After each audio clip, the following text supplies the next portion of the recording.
Hi, I'm Ron Skibbins. I'm a returning officer with Elections Nova Scotia, and in this video, I'm going to explain one of the key elements of the Deputy Presiding Officer's job at the continuous poll, checking the voter in. As the Deputy Presiding Officer, or DPO, your main role is to help document and guide an elector through the continuous poll voting process.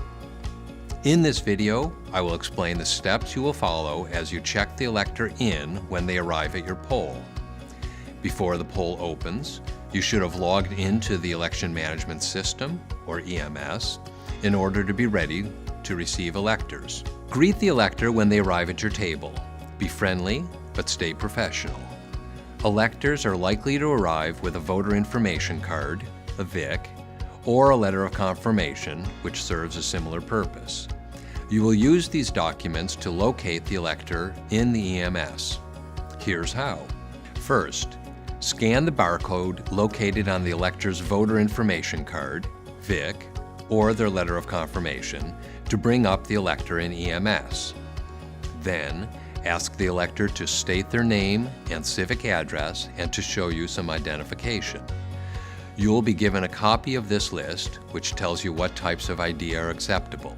Generally speaking, you need to see ID that confirms the elector's name and civic address using the types of documents on the Forms of Acceptable Identification document.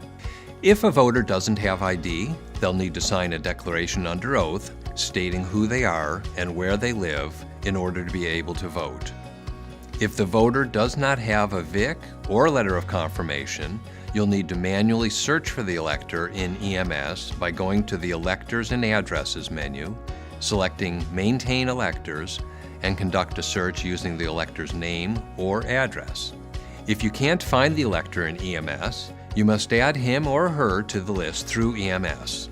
Once you've found the elector in EMS and you've received acceptable ID, click the boxes in EMS to confirm that the ID has been provided and what type of ID was given. Then, confirm with the elector that the information on file in EMS is correct. If it isn't, correct the information as required.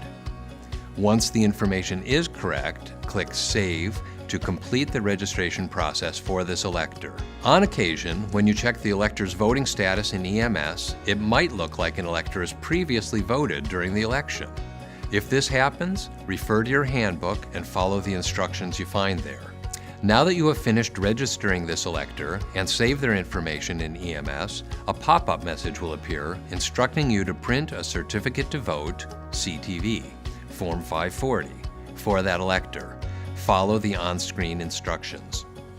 The elector's certificate to vote is printed on paper with an attached envelope that we call a return-elope. If the elector resides in the electoral district, in-district, nothing will be printed on the envelope. If the elector resides in another electoral district, the return-elope will have printing on the front.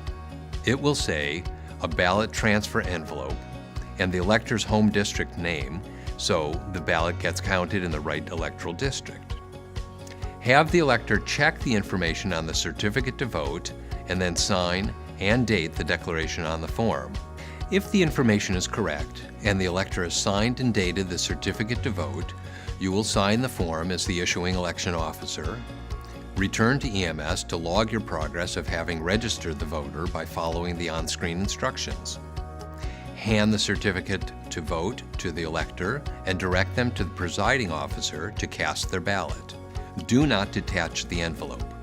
If the elector advises that there is an error in the information, you will correct the information in EMS and begin the process again, starting with confirming whether the voter has provided satisfactory ID. Follow the same steps as before and print a new certificate to vote. Both you and the voter must sign off on this form where indicated. Take the incorrect certificate to vote, draw a diagonal line across the form, and write incorrect, and place it in the file folder of incorrect forms. Ask the elector to check the information on the reprinted certificate to vote and to sign and date the declaration on the form.